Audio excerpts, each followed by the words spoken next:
students, today we are going to start the new topic chemical coordination and integration. तो students आज हम नया topic शुरू करने वाले हैं और उस टॉपिक का नाम है chemical coordination and integration. Before we start this topic I want to discuss some points with you. यानी ये टॉपिक शुरू करने से पहले मैं आपसे कुछ इंपॉर्टेंट पॉइंट्स क्या करना चाहता हूं, डिस्कस करना चाहता हूं. वो पॉइंट्स क्या है? देखिए, जब आप ये वीडियो लेक्चर देख रहे हो, when you are watching this video lecture, you must have the NCERT textbook with you. यानी ये वीडियो लेक्चर देखते समय पे आपके पास में NCERT का टेक्स्ट बुक होना काफी जरूरी है. तो आप कहोगे कि NCERT का टेक्स्ट बुक क्यों चाहिए? क्योंकि NCERT टेक्स्ट बुक में जो सिलेबस दिया हुआ है उसी सिलेबस को हम क्या करने वाले हैं, डिटेल में आपको पढ़ाने वाले हैं. तो वो पढ़ते समय पे आपके पास में NCERT का टेक्स्ट बुक होना काफी जरूरी है. और दूसरी बात, आपके पास में एक नोटबुक होनी चाहिए, पेन होना चाहिए, और जो इंपॉर्टेंट पॉइंट्स लगते हो आपने क्या करना चाहिए, वीडियो लेक्चर देखते समय पे उसको राइट डाउन करना चाहिए. So take your books with you. आपके बुक्स है वो साथ में लीजिए. चलो लेट्स हरी, मैं वेट कर रहा हूं, आप टेक्स्ट बुक लीजिए. ले लिए सबने बुक्स? Are you ready? चलो start the topic chemical coordination and introduction. आप बुक में जाइए, केमिकल कोऑर्डिनेशन और टॉपिक में जाइए, वहां पे इंट्रोडक्शन का पैराग्राफ है. उस इंट्रोडक्शन के पैराग्राफ को हम डिटेल में आपको समझाने वाले हैं. So the topic chemical coordination and integration. The human body is unique creation of the nature. यानी ह्यूमन बॉडी जो है वो नेचर का एक यूनिक क्रिएशन है. Human body continuously perform the physiological functions like breathing, circulation, digestion, absorption, excretion, thermoregulation, etc.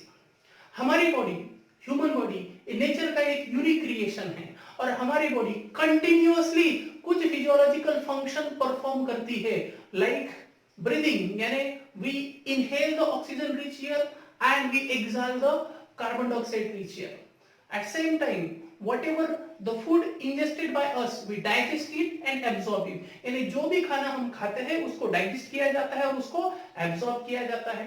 और ये absorb food and inhale air, जो एयर हमने इनहेल की है और जो फूड हमने एब्जॉर्ब किया है, that food and the respiratory gases are transported by the circulatory system to the entire body. Circulatory system क्या करती है? ब्लड के हेल्प से सर्कुलेटरी सिस्टम इन न्यूट्रिएंट्स को और रेस्पिरेटरी गैसेस को हमारे बॉडी के ऑर्गन, टिश्यू एंड सेल्स को क्या करती है? सप्लाई करती है.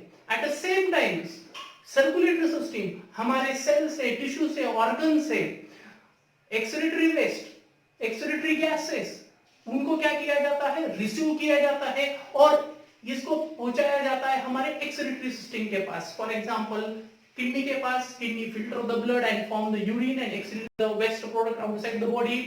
टू द स्किन स्वेट के फॉर्म में हमारे बॉडी से वेस्ट प्रोडक्ट एक्सक्रीट करता है. So human body continuously perform these physiological function non stop. ये हमारी बॉडी जो है ये सारे फंक्शन कैसे परफॉर्म करते हैं? कंटिन्यूअसली नॉन स्टॉप परफॉर्म करती है.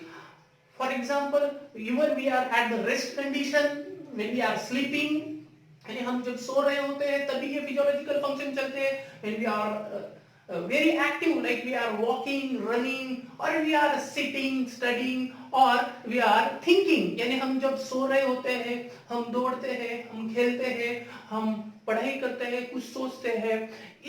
ये सारी एक्टिविटी करते समय भी हमारे ये सारे फिजियोलॉजिकल फंक्शन कंटिन्यूअसली हमारी बॉडी क्या करती है? परफॉर्म करते रहती है. आप देखिए, जब आप रेस्ट में होते हो, बैठे हुए हो, तब भी आपका ब्रीदिंग चलता है, सर्कुलेशन चलता है, एक्सक्रीशन चलते रहता है. These physiological functions are continuously perform by our body. और जैसे ही हम रेस्ट कंडीशन से एक्टिव कंडीशन में कन्वर्ट हो जाते हैं, हमारा heart beat rate, breathing rate, circulation rate, pulse rate, sweating का रेट क्या हो जाता है? इंक्रीज हो जाता है. और जैसे ही एक्टिव स्टेट से हम रेस्ट कंडीशन में आ गए, फिर भी हमारे बॉडी का breathing rate, circulation, pulse rate, sweating का जो रेट है वो सब क्या हो जाता है? डिक्रीज हो जाता है. तो हमारे माइंड में ये सवाल आता है, question comes in our mind that how it is done, and what is the system present in our body that is controlling all this activity and coordinating the activities of one organ system with the another organ system. यानी हमारे body में ऐसा क्या है कि जब हम rest में होते हैं तो सभी ये फिजियोलॉजिकल एक्टिविटीज की जो स्पीड है वो कम हो जाती है, और जब भी हम एक्टिव हो जाते हैं हमारे बॉडी को इसकी रिक्वायरमेंट होती है तो इसका रेट बढ़ जाता है। और इन सभी प्रोसेस के ऊपर हमारे बॉडी में ऐसा क्या है जो कंट्रोल रखता है, नियंत्रण करता है उसको, और सभी सिस्टम को, एक सिस्टम को दूसरे सिस्टम के साथ में कनेक्ट करता है, एक दूसरे का फंक्शन एक दूसरे के लिए के ऊपर डिपेंड होता है। इसको कंट्रोल और कोऑर्डिनेट करने का काम कौन करता है? ये सवाल हमारे माइंड में 100% आता है। तो सोचिए ये कौन करता है? Tell me the answer of this question, my dear students. I am waiting for your answer. Yes, right. Answer is the neuroendocrine system. Human body में एक सिस्टम होती है और उस सिस्टम को कहा जाता है न्यूरोएंडोक्राइन सिस्टम। और ये जो न्यूरोएंडोक्राइन सिस्टम है हमारे बॉडी के सभी फिजियोलॉजिकल फंक्शन, हमारे बॉडी में जितने भी ऑर्गन सिस्टम हैं उनको कंट्रोल करती है, कोऑर्डिनेशन का काम करती है। ये neuroendocrine system, this neuroendocrine system consist of two parts, one is neural system and another one is a endocrine system. ये जो न्यूरोएंडोक्राइन सिस्टम होती है वो दो पार्ट से बनी होती है, एक बनी होती है न्यूरल सिस्टम से और दूसरी बनी होती है किससे? एंडोक्राइन सिस्टम से। Now first we will talk about the neural system. पहले हम किसके बारे में बात करेंगे? न्यूरल सिस्टम के बारे में बात करेंगे। Neural system, this neural system, the structural and functional unit of neural system is neuron. Yes, right.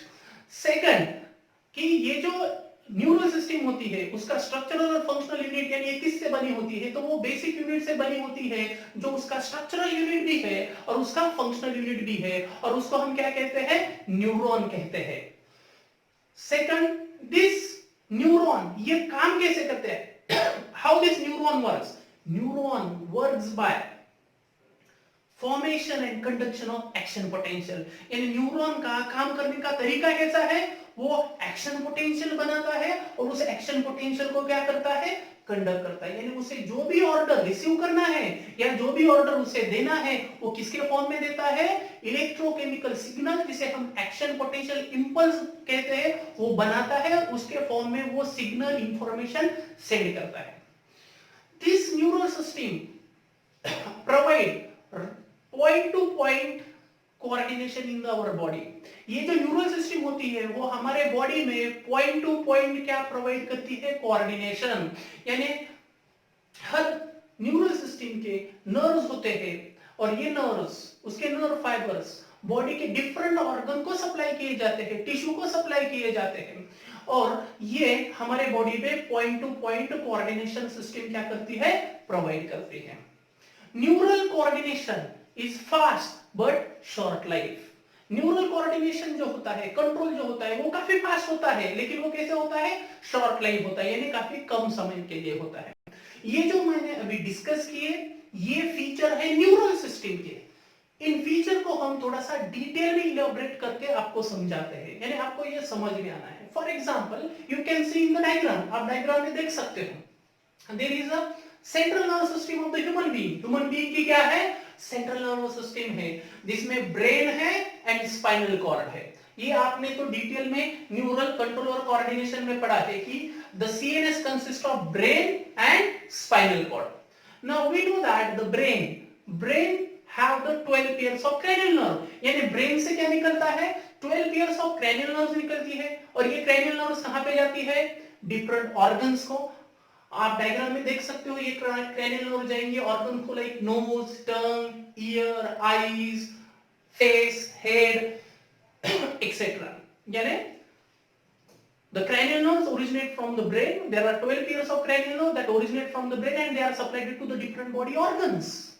Similarly, the second part of our nervous system is the spinal cord, and from spinal cord 31 pairs of spinal nerves originate. We know that spinal cord होता है, spinal cord से 31 pairs of spinal nerves निकलती है, और ये spinal nerves कहाँ पे supply की जाती है? They are innervated to the different organs of our body. हमारे बॉडी में जो different organs होती है उसको सप्लाई की जाती है। यानी सीएनएस में है ब्रेन और स्पाइनल कॉर्ड, ब्रेन से निकलने वाले क्रैनियल नर्व, स्पाइनल कॉर्ड से निकलने वाले स्पाइनल नर्व्स कहां पे सप्लाई की जाती है? ऑर्गन्स को। अभी देखिए जो हमने एक पॉइंट बताया था कि the structural and functional unit of the neural system is the neuron. तो ये brain, spinal cord, cranial nerve, spinal nerve सभी किसी से बनी है? न्यूरॉन से बनी हुई है, पहली चीज। यानी ये बेसिक यूनिट। दूसरा, ये काम कैसे करती है? Brain, spinal cord, cranial nerve, spinal nerve कैसे काम करती है? They work by generating and conducting the action potential. यानी उनको जो भी सिग्नल रिसीव करना है बॉडी से और ब्रेन की तरफ भेजना है या सीएनएस की तरफ भेजना है, वो सभी information cranial nerve, spinal nerves impulse के फॉर्म में, एक्शन पोटेंशियल फॉर्म में रिसीव करती है और सेंड करती है। और ब्रेन और स्पाइनल कॉर्ड जो ऑर्गन को ऑर्डर देना है, मोटर सिग्नल, वो भी किसके फॉर्म में दिए जाते हैं? एक्शन पोटेंशियल के फॉर्म में। यानी neural system, that is neuro, it consist of structural and functional units are neuron, and neuron work through the by forming the action potential, by formation of action potential and conduction of action potential. तीसरा point हमने discuss किया था, it provide point to point connection. तो देखिए brain से निकली cranial nerve that supply to the organ, point to point connection. Nerves originate from the spinal cord, supply to the different organs. So another last point जो हमने कहा था कि neural coordination provide the fast but quick response. जो response होता है वो fast होता है, quick होता है, but short life होता है। उसके लिए हम एग्जांपल लेते हैं। मान लीजिए आपके आईज के ऊपर किसी ने सडनली लाइट फ्लैश कर दिया, आप क्या करोगे? इमीडिएटली अपने आईज को क्या कर लोगे?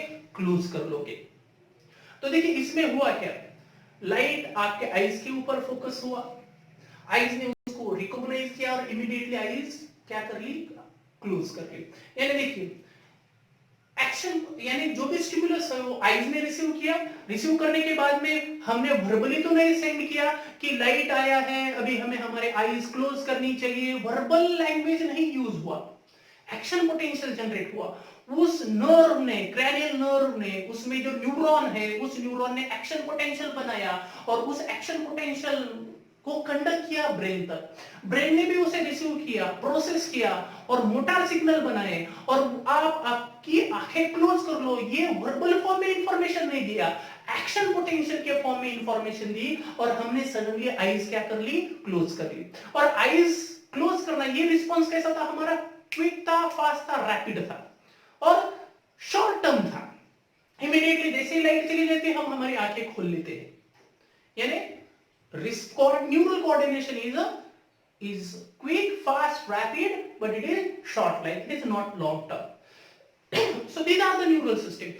तो हमारी बॉडी में यहां तक तो हमें समझ में आ गया है कि हमारे बॉडी में न्यूरोएंडोक्राइन सिस्टम है, जिसमें से जो न्यूरल सिस्टम है, जो ब्रेन और स्पाइनल कॉर्ड है, उसके जो क्रैनियल और स्पाइनल नर्व्स है, जो हमारे ऑर्गन को सप्लाई होते हैं और हमारे बॉडी के जो ऑर्गन फिजियोलॉजिकल फंक्शन परफॉर्म करते हैं, उसको कंट्रोल और कोऑर्डिनेट करने का काम कौन करता है? न्यूरल सिस्टम करती है।